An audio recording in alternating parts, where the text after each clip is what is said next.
Good morning, everybody. It is Thursday, November 3rd, 2022. It's about 7:30 in the morning.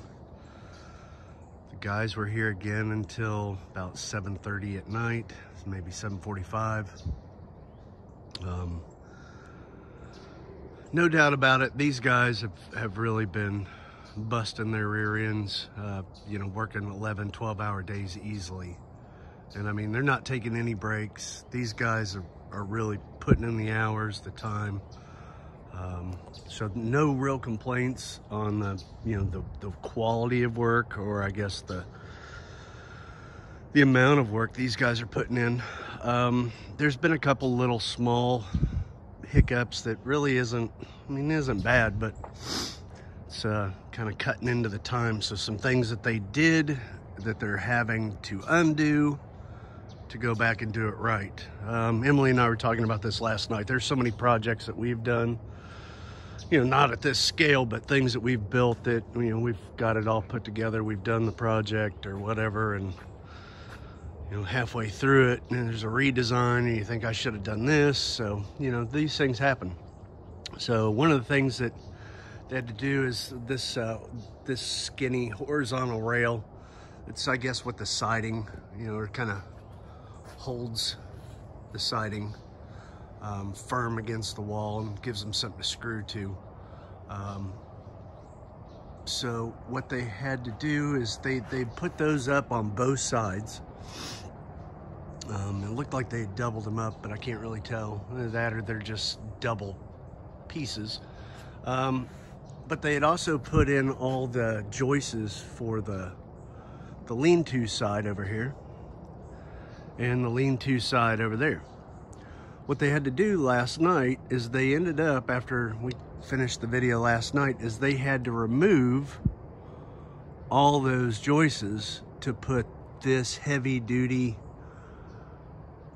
back piece in, and I'm guessing that's some kind of a seal for the rainwater, so it doesn't drip down. So they've had to undo a lot of stuff that they had done, which kind of cuts into the time frame here. Only reason why that's kind of an issue is they delivered that forklift on Friday, and then it sat here Saturday. We messed around with it a little bit Sunday, trimming the trees back, as you guys know. But then it sat here all day Monday, and then they started work on Tuesday. So the guy was asking me, when are they picking up the forklift? And I said, well, it's probably gonna be Friday. And they may need it all day Friday. So gotta figure that out this morning, give the company a call, see what they need to do. But I don't know, we'll see how this turns out. I don't think it's gonna be a big deal, but definitely a couple little setbacks where they've had to go back and correct a few things. But either way, these guys are really killing themselves. They're doing a great job. And we'll see what kind of progress they make today. So the guys haven't shown up yet. It's only a couple minutes later, but I figured I'd kind of talk about this. Like, one of my things is obviously a clean job site. It's like a construction worker's calling card. They just leave trash everywhere. But when I did construction for like 6 months, our guy in charge, our foreman, whatever you want to call him, was real adamant about cleaning up your mess. One, because it's a hazard. If you trip on something or slip on something, whatever. So showed up here just after stopping the video, walking around looking at the trash, and I noticed this. It's all wet, but looks like somebody was like murdered here. Kind of funny in a weird way to say it that way, but there's blood all over the place. It's like a crime scene. There's a droplet of blood there, droplet of blood there. So I'm guessing somebody was working up there and cut themselves again. But then the trail of blood, trips, some there, continues on this way. So, and then more blood there, and a lot of blood here. So I'm assuming one of the guys cut themselves, but that was not from the kid. So somebody else cut themselves, looks like pretty good yesterday. That or something else is going on, but pretty wild. Also kind of gross, but oh well, it cleans up. So note to self, keep a clean job site.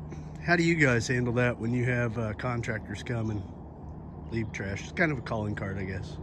No big deal, it all gets picked up. So talked to Lewis, the foreman. He cut the back of his knuckles pretty good on a sheet of metal. I asked him why they don't wear gloves. He just kind of shook his head. So I don't know. It's just everybody's all right. Yeah. Figured we'd come over here, take a look at the barn. Plus I'm watering one of the weeping willows over here. But out here on the peninsula, again, we've gotten hardly any rain, so you can see where the water line was. I'd say we're down about 2 feet from where the pond has been, but just no rain. This is the water table, but what you can see here is some dirt mounds sticking out of the water. So when they dug this, they basically scooped here. I think they scooped over there. And then the really big one is on this side where they really dug deep. If you know where the property's at, go to Google Earth, and Google Earth has satellite photos, obviously of the property, but the time they took the satellite photos, you can see the construction equipment in here working and digging. And after, I grew up in Indiana, so I mean, they basically dug this for the dirt like they do a rock quarry, which, once you hit water, you got to keep digging a deeper and deeper hole to give the water a place to run into while you keep digging. So I think these are just areas where they just had little walls and little creeks and tunnels for the water to flow as they kept digging deeper and deeper. Now, I don't know what's going to happen over time. You'd think over time the dirt will slowly kind of smooth out. We won't have these mounds, but who knows? Makes for a good fish habitat, but again, I have no idea how deep some of these parts are. But no, real pretty view with the sun over there, hitting the metal building. Guys are hard at work. Lewis also said he thinks that they will be done probably Friday afternoon. He said worst case scenario, Saturday morning. I double checked the paperwork on the forklift. Even though they delivered it on Friday, we have it Monday to Monday. It was what it was reserved for. So they don't pick it up till the 7th. So we're good on that. But yeah, guys are hard at work. It's a beautiful day out here on the farm.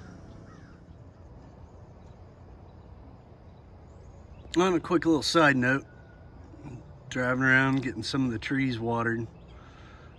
Haven't really shot an angle of the storm ditch from this distance, but the other thing is, just a little quick update, it just really looks good with all that winter ryegrass. We go into town probably this weekend, probably pick up a couple more bags of that ryegrass. Again, gives it a good root base, but turned out really nice. The storm ditch looks good. From this angle you can see where it really slopes down. Like I said, this whole thing's an optical illusion, but just real pretty the way the sun's hitting the grass and how bright green it is after having the little morning dew on it. So, nice little update. So here we are. It's about 9:30 in the morning, guys. I've been going at it for about an hour and a half, 2 hours. We're getting the siding up on that side of the building. One of the things that we have to do out here is obviously box blade. This is going to be Emily's B area. So she's been box blading this. I think we've talked about box blading it. But one of the things when you're box blading an area is you come across tree stumps. The company, again, that we bought it from, when they cleared it, they got rid of, I would say, probably 99% of the stumps.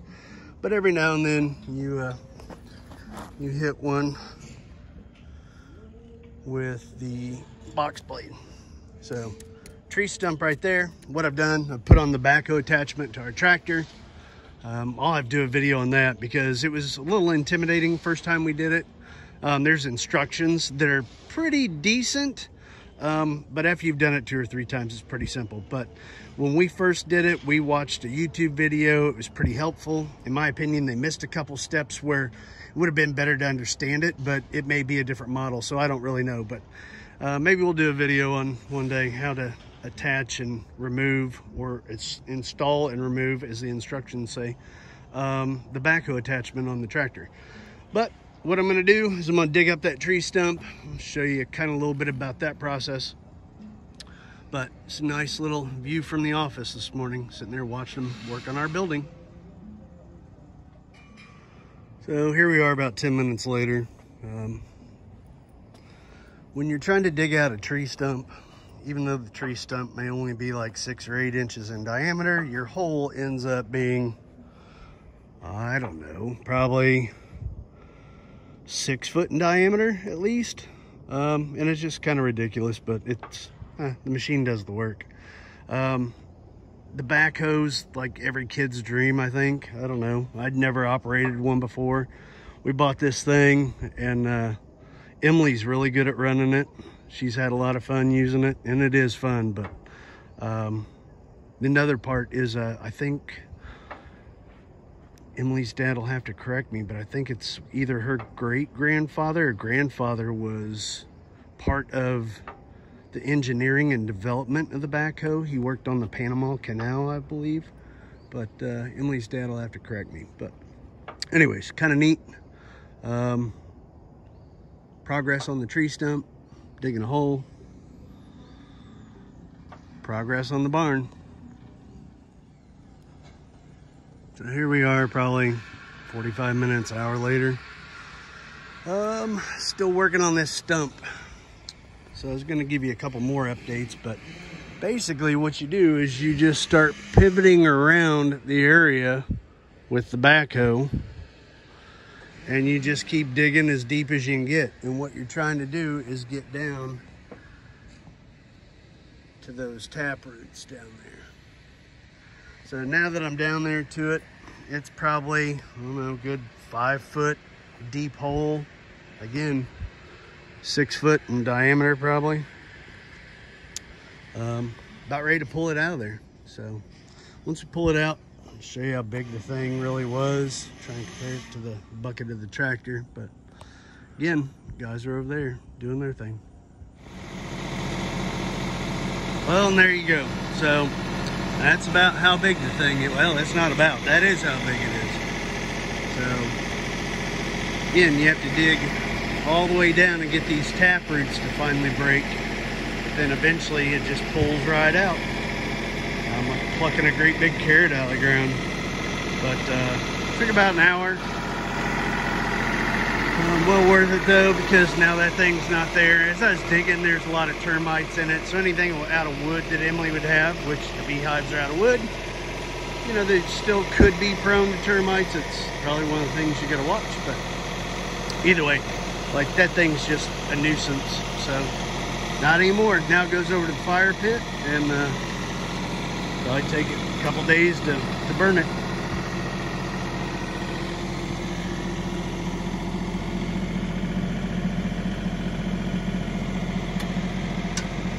Go over and check their progress over there at the barn. All right, so here we are back over at the barn.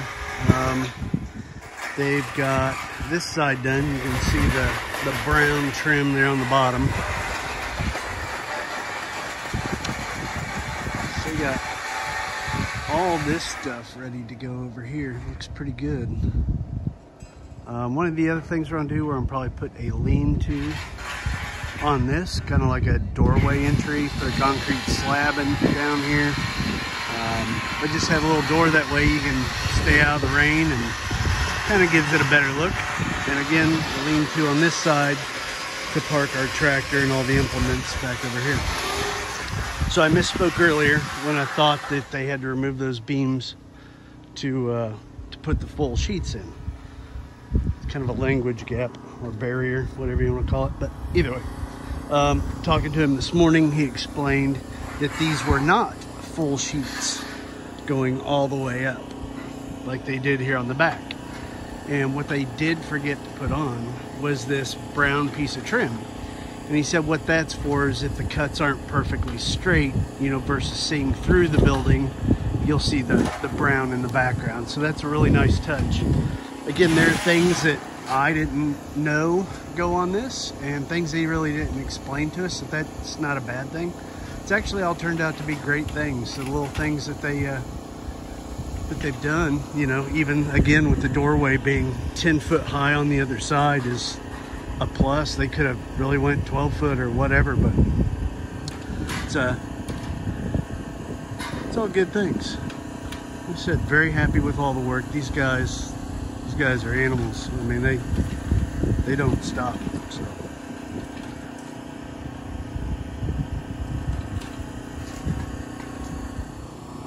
It's now about 4:30. I had to leave about 11:30 earlier today. Emily and I both had our first doctor visits. It's with our new doctor here in Monticello. So came back, they made a lot of progress. Obviously got the sheeting up on this side.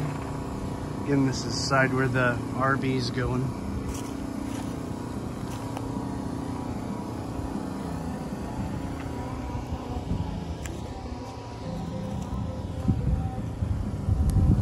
A couple screws that are either missing or the heads broke off or something, so. You got one like right up here. But I don't think they've gone over it and double checked. I'm sure these are all things that they'll hit before they're done. We got this side pretty much done except for the trim. They got cut out the windows still. The inside here done.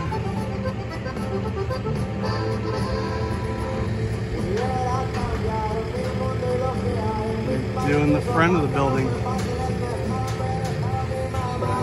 We've come a long way. We got a lot done while I was gone.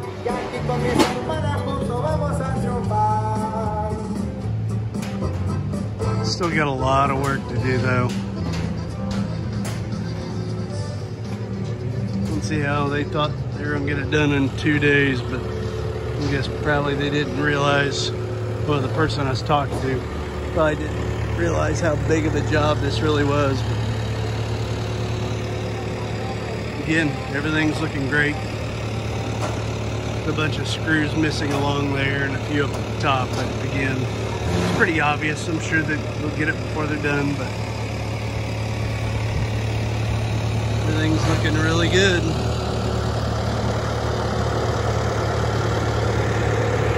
Emily's in a meeting right now, but I think once she's done with her meeting, she's gonna fire up the backhoe and plant a avocado tree we just got at the local Tractor Supply. And I think she's also got another grapefruit she's got to plant. But again, everything's looking good, good progress. Kind of cool to be gone for 4 or 5 hours, come back and see how much they've done versus sit here and watch it. Sometimes it's like watching paint dry, but it's a lot of work. It's looking good. Well, it's 7 o'clock at the conclusion of day 3 of putting up the metal building. And here at the conclusion, we're realizing that yes, you can walk on the roof. So it still flexes when he walks, but got the starting to put the roof on the lean-to side. They got half the roof on the other side. They easily still have a full day of work ahead of them at Deer Run Farm.